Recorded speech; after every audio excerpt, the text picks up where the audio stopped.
Hi, everyone. This is Angela. And this topic on the What is Love series is looking at teenage love. So, teenage love is something that I've experienced because I was a teenager. And you may not be a teenager, but you were once, or you may be a teenager. So, you will relate to some of the things I'm sharing. In the description of the video, I look at teenage love as this first experience of these questions that we have about life. Teenage love is when we start to have a lot of hormones in the physical body, and there's actually a change in the brain. So the brain of the teenager goes through fundamental growth and change. And if you look at the science, it says that it doesn't really finish growing until, well, physically, the brain doesn't finish growing until you're 25. And in the teenage brain, there's also a lot of differences about the prefrontal cortex not fully working or not fully in symphony with the rest of the brain. So it's still developing, the brain, and also risk-taking behavior is something that's still forming.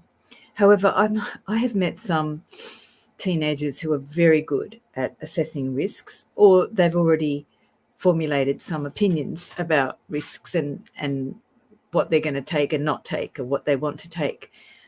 Typically in teenage love, it's that effervescence of passion that arises. So you might know the classic tale of Romeo and Juliet, the star-crossed lovers, who are examples of that passion, love at first sight, the inspiration of seeing someone that quenches some desire in the young person. So all of that lust for life and that interest of being yourself fully in all of your capacity is suddenly met when you meet this person. And teenage love can be like that. Teenage love can also be the desire for that. I certainly didn't have any real love relationships, romantic ones, when I was a teenager, but I had a lot of passion. I grew up in the 80s and I wasn't allowed to have a boyfriend or a girlfriend or whatever friend outside of friends. And even with my friends, I wasn't allowed to visit their home. So I had a lot of traditional rules and regulations around being in other people's houses. So I diverted a lot of my passion into Duran Duran and Doctor Who and great books such as 1984 from George Orwell, or Susan Cooper's The Dark is Rising series, which was an amazing series. I think it was released in the 80s, might have been late 70s, but it's an amazing series of book about a young person in Arthurian times, or mystical Arthurian times, where King Arthur times, where they were developing their own sense of magic. So The Dark is Rising was a series of books that was a precursor of Harry Potter, and it was much more of a teenage series. It really opened my mind to a lot of mystical things that later on in life I was attracted to. And it was a really great series, along with 1984, which I read in the year 1984, which as a teenager enabled me to really put my passion into seeing what was wrong with the world. Also, 1984 was the year there was a lot of nuclear threat, which is echoing now in this time, 2022. There was Cold War. And there were a lot of movies that came out that were collective experiences of the fear of our world becoming a victim of climate disaster caused by nuclear threat. So there was a lot of the same anxieties that are happening now. And as a teenager, I put my passion into being anti the society. So 1984 was an interesting example.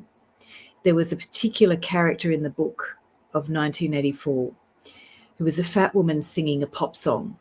And the main character in the book makes fun of her. because she's singing this pop song and he's thinking, this is what the proletariat, the regular person, is subjected to, the pop culture that brainwashes your mind into believing that this existence is tolerable. And I was also at that time into Duran Duran, into pop culture, Madonna, Wham, whatever came out, I was into it.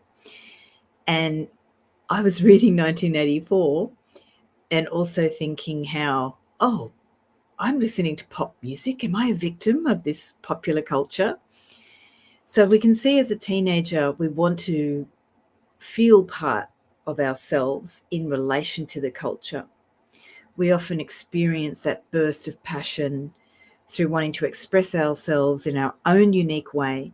And we want to put ourselves out there and see what comes back at us, whether it's through a romantic connection, whether it's through your passion or through sports, or you might be having an argument with your family about your opinions of the world, and you'll have that pushback coming to you. The teenage love is really exploring your sense of your place in the world. As you can see in Romeo and Juliet, they had a lot of opposition from the world about their expression of love and passion. And the teenage love can be conflicted. It can have a lot of that conflict in what you put out in the world. So teenage love can be often told you're not allowed to do this, you have to do that, you shouldn't do this. There can be a lot of trying to contain the passion of teenage love, or trying to stop it from having risk-taking behaviours, or making babies before you're ready to make babies. So teenage love can be something that can be often in resistance because it's trying to be controlled by the society so it doesn't go off the rails and go into a direction which might be not good for the teenager, but also not good for the family that the teenager's a part of. So teenage love, especially in modern culture, can be seen as a place of conflict. But you can see in the Romeo and Juliet story, there was also that sense of trying to find a place where they could express their passion with another teenager who could reciprocate that passion back. And without a directed energy for teenagers, that love can get conflicted and can get confusing as well. So in our modern life, in our modern world, what we're seeing is a lot of teenage love or expressions of teenagers is confusing because they feel that they have that rush of energy or the hormones or their creative energy, and they feel like they should be doing something with it. Yet a lot of people around you think you should be doing something else. There's a lot of complaining about teenagers. In our modern world, there's more complaining than there would have been in previous cultures, because in previous cultures, they would have had rituals for young people to transition into adulthood, and especially expectations about that transition from childhood to puberty. There would have been explicit rituals, public ones, celebrating that, which we can still see in the bat mitzvah. We can see in other cultures that have an initiation ceremony. You take the child and you say, okay, now you're moving from a child to another stage of pre-adulthood, where you start to change your behaviours because there's different expectations. So traditional cultures always had that initiating process. And one of the things that we miss in especially Western culture is that sort of transition period or initiation ceremony, which actually educates the child about their new expectations, or also how to adapt to their bodies, how to adapt to their puberty, how to embrace it with more fun. And so you can see how teenage love would be really well expressed through things like rock and roll in Western culture, because that was a really great way to express yourself. When I grew up in the 80s, I was a teenager watching these older teenagers to their young 20s do their wild, crazy, new romantic thing or their pop culture band. And that was really cool. And I couldn't go out, but that was my way of identifying and channeling my passion into other artists who were expressing my desire to be free and to be creative and to be crazy and to explore different bohemian crazy outfits, which if you look at the 80s, it was really crazy. So I think I was born at the right time to have my teenage exactly at the craziest clothing of our modern era, because it was really quite bizarre.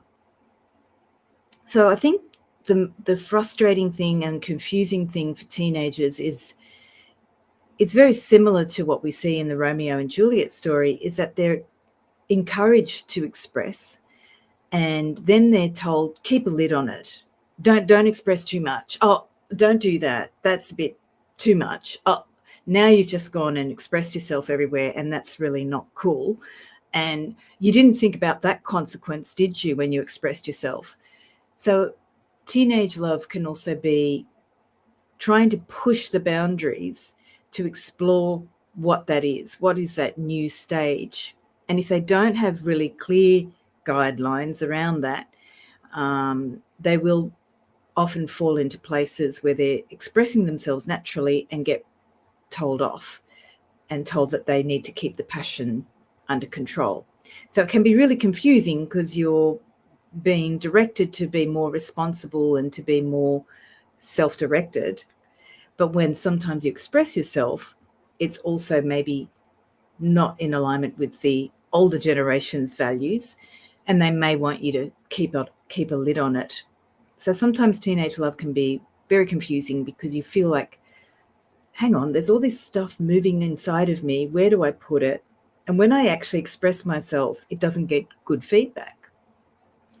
So if when you were a teenager, you expressed yourself inappropriately to the other people around you and you got negative feedback, or people said, don't do that. Someone once shared with me, they once had some mystical experiences. So they started to have some interesting psychic experiences that were unexplainable. And basically they were feeling very unclear about what was going on. But they also, when they tried to share it with adults, it was brushed off, it was dismissed, and it was labelled as something not important. Yet for that person, it was extremely important later on in life when they started to develop their own psychic and spiritual development. They realised they were having mystical experiences as a teenager, which were then minimised or brushed off as unnecessary. And that can really influence you. If you're told when you're having an experience as a teenager that it's not important, it can really shape the way you look at that part of yourself. So if you're experiencing love with someone as a teenager, romantic love, and that person is negative with you as well, that can also influence the rest of your future relationships. It can be really damaging, actually, to your sense of being able to be free in your relationships or to be accepted in your relationships. So the teenage is a very vulnerable age because it's sometimes the first age where you start to have boyfriends or girlfriends, or it's the first age where you really put yourself out there in the world, whether it's in a romantic relationship or not. So I'm just reading what Adib said. I'm not sure what you mean, Adib. Evaluation you're referring, well said. So thanks, Adib. So if you're looking at that first teenage when you're developing yourself and you think back to any of those relationships, have a contemplation of what happened in the relationships that might have made you feel if you put yourself out there, there might be negative feedback about yourself. I've often worked with people where in their first relationships as a teenager, they've had an experience where the person may have said something about them, one thing that's stuck in the person's mind. And then after, in their later relationships, they continue to have negative thoughts about themselves because of that relationship they had when they were in the teenage. So those relationships are very influential for the rest of your life. So then let's consider what modern teenagers now are being somewhat, there's a malaise for modern teenagers, where we're looking at how teenagers is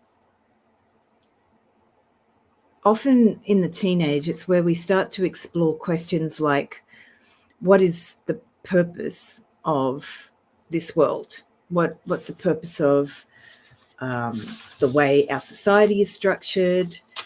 What's my role in the world? And what is the meaning of life?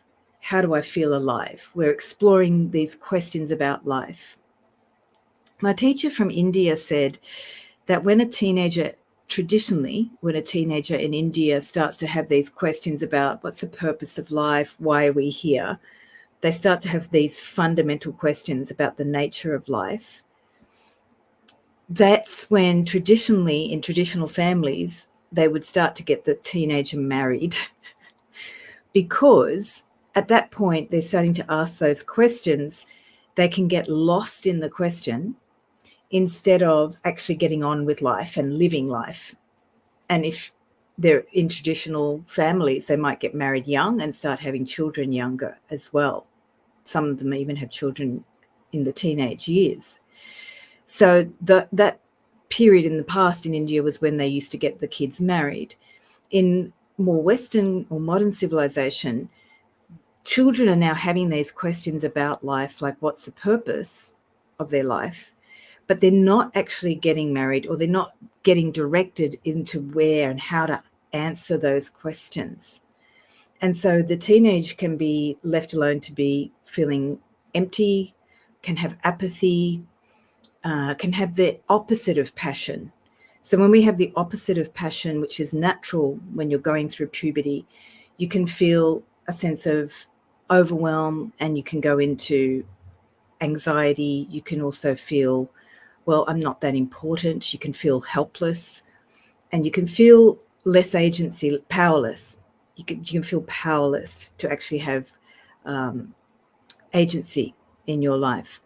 So as the teenager develops, if the passion is not directed into positive energies like sports or hobbies, arts, self-directed activities that help the teenage to express themselves, then they can start to be alone as well, which has happened a lot with the pandemic. A lot of the teenagers have been more in isolation, or when they're too much on social media, the teenagers can start to compare themselves and see that they're not having this life that they see others having on the social media.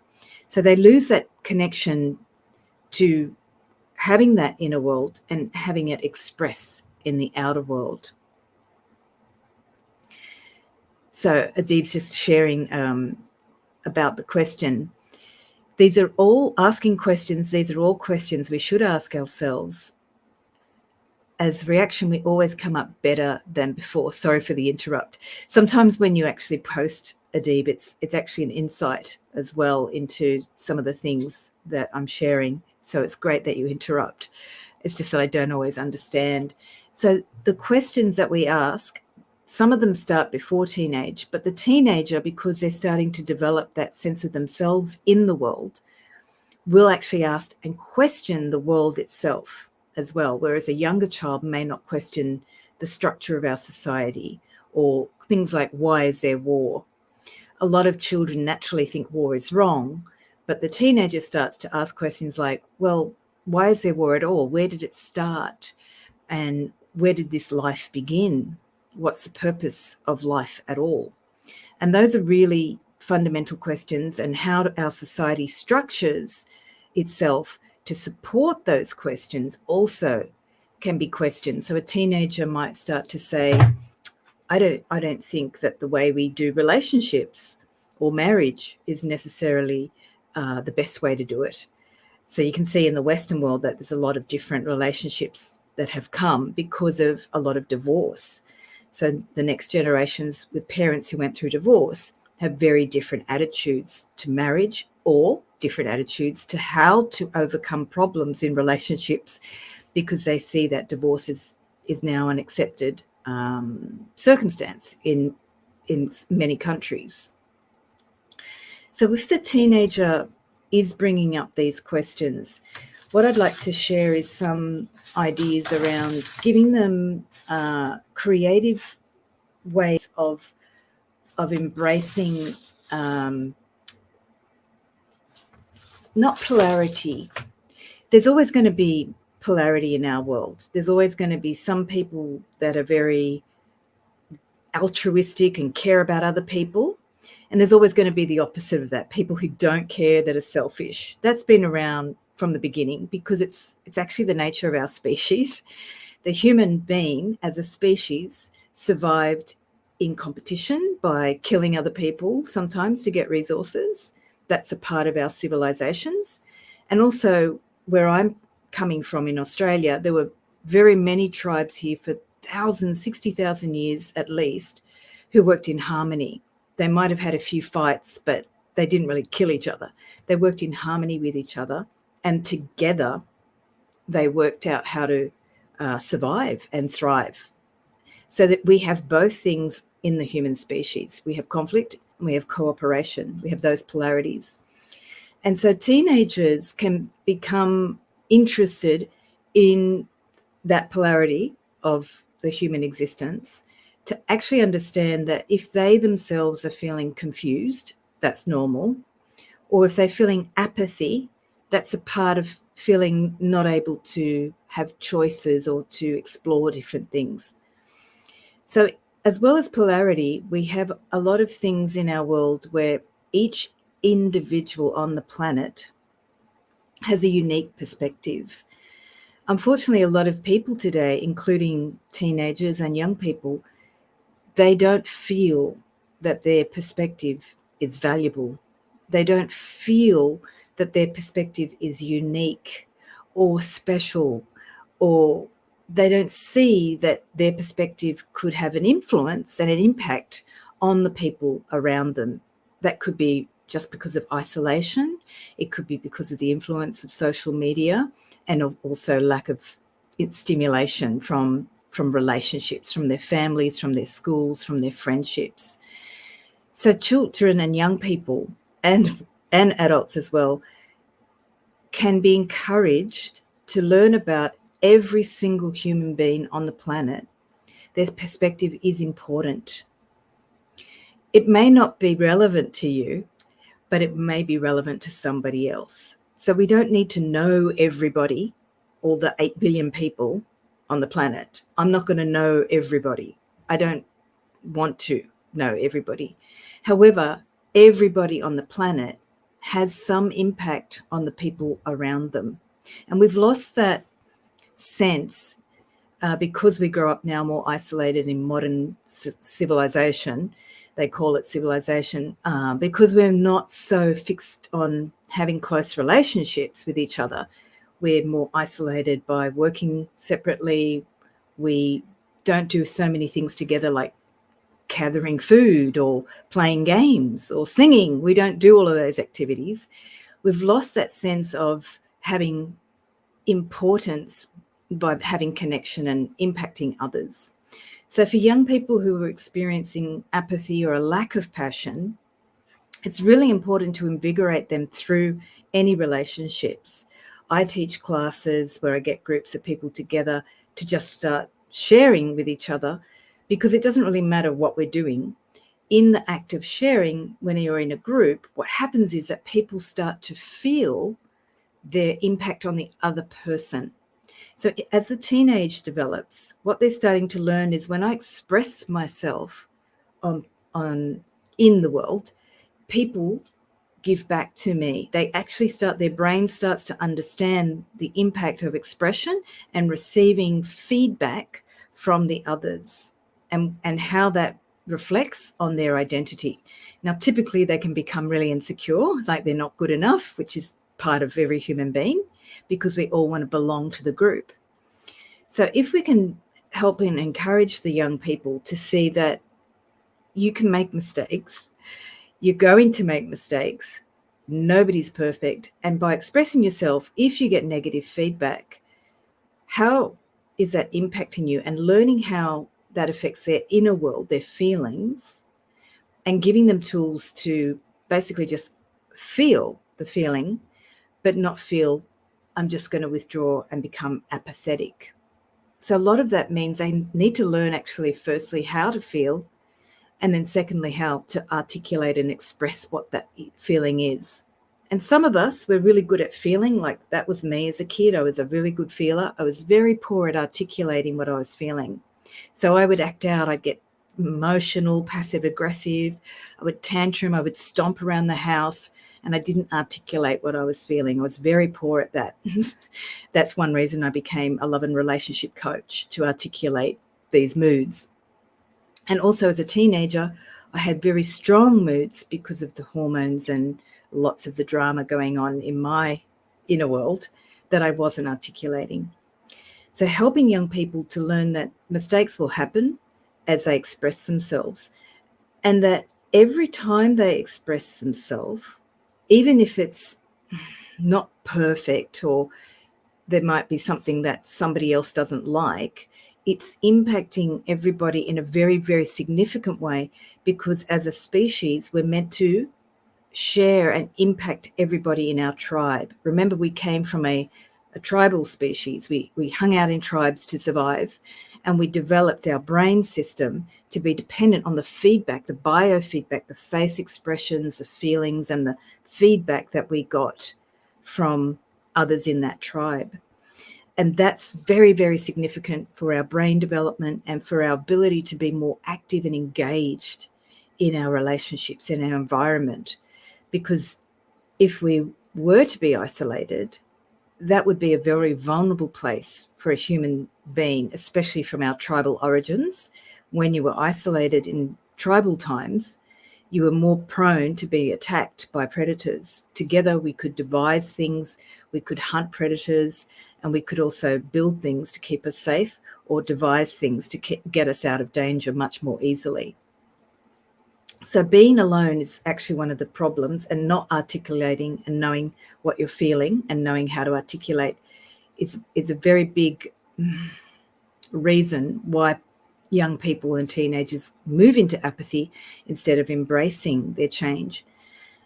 And that last thing I want to finish with is that it's important to capture the desire of the teenage. We see a lot of rise in teenage depression, anxiety, and suicide. Why? It's typically because these young people are picking up on the world and what the adults are going through. It's also because the young people are not being encouraged to celebrate their passions that are coming up through the hormones anyway. And then the world is reflecting to them, well, your passions are not really that valuable or that important, because you're not getting enough human relationship with people that are celebrating their passions. There's so much for young people to enjoy. I grew up in the 80s and I had so much creative TV at that time. Video clips were the new thing. We were all inspired by the artists. All of the great artists released videos. We'd wait for the premiere of the video. We'd stay up till midnight. We'd be so excited. I remember David Bowie had this one that was we were all waiting for. And these were inspirational events that we felt exhilarated by. And young people are doing these things. You can see them on TikTok expressing and dancing and doing these great things.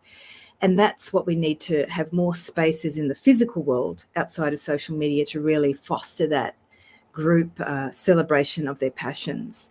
Sports is always a great channel. However, there's also the creative and the romantic aspirations of the young people as well.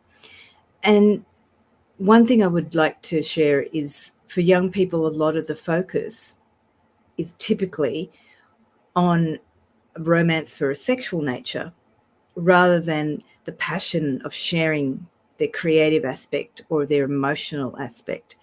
So if we had more conversations and more stimulation for young people about that, how exciting it is to share your creative and romantic aspirations. And that burst of excitement can be really fostered in creative ways and in spaces that kids can feel like they can express some of their romantic aspirations that may not necessarily be sexual. They might be more connected to poetry. They might be connected to some of the more ancient practices of poetry and the arts, the romantic novels, the romantic writers from all different ages throughout the ages that have been inspiring artists for thousands of years. So next time, I'm going to look at how to look at fostering some of that passion and connection through some of the romantic traditions of the Sufi poets. I'm going to be hosting a workshop in Sydney called Dance for Joy, inspired by some of the Sufi movement that I've done and also some of the circle dances that I've done from people all over the world. And I wanted to share next time how the Sufi movement itself was a celebration movement, a movement that really looked at the beauty of life and how life moves us through music, through song, through dance, of course, and through coming together and through poetry as well. And I'm going to have a few resources as well to share. So the Sufi tradition is a very, very fascinating tradition because it came from a religion, but it became a movement that went through many, many countries and actually has still survived today. And that so happened to cross my life because in 1997, I found a Sufi master. I didn't look for it. It came to me by accident. So I'll share more on the accident that happened in my life where I went to a yoga class and describe what happened in the yoga class that led me to Sufi movement. It wasn't a yoga class. I thought it was. And then when I went to the Sufi movement in New Mexico, I met the Sufi master and I discovered this world that was hidden to me because it simply wasn't in my country of origin. So these things often with cultures, we've been looking at how to perpetuate traditions through many cultures, and the Sufi movement itself is a very interesting movement because it adapts and it changes and it travels as it travelled to Australia to find me. So there's some of the ideas I have for teenage love. If you've got some other ideas of how to capture that teenage desire without it going into risky and dangerous places and to nurture passion for young people, can you put that in the comments? I'm really interested in how to really give young people some passion and interesting ways to stimulate their desires in life, which go beyond physical desires. It might be aspirations to do something for the planet. It might be aspirations to do something for the community, or it could be something for themselves. How do we inspire young people? I had so much inspiration in the 80s. I know it sounds a bit goofball, like talk about Duran Duran, but it kept me occupied. Believe me, it kept me very occupied. And I was very passionate in my love for the music. And then it led me later in life to discover more passion through many different forms of art and music. And it's still is constant. I'm never really tired of being in music and discovering new culture and new forms of expression. So if you've got any other ideas for teenage and young people to look at how to nurture and foster passion or nurture their desires, just pop that in the comments and I'd be really interested in hearing your ideas. And thank you so much for joining, and I look forward to sharing about the Sufi and the devotional movement next time.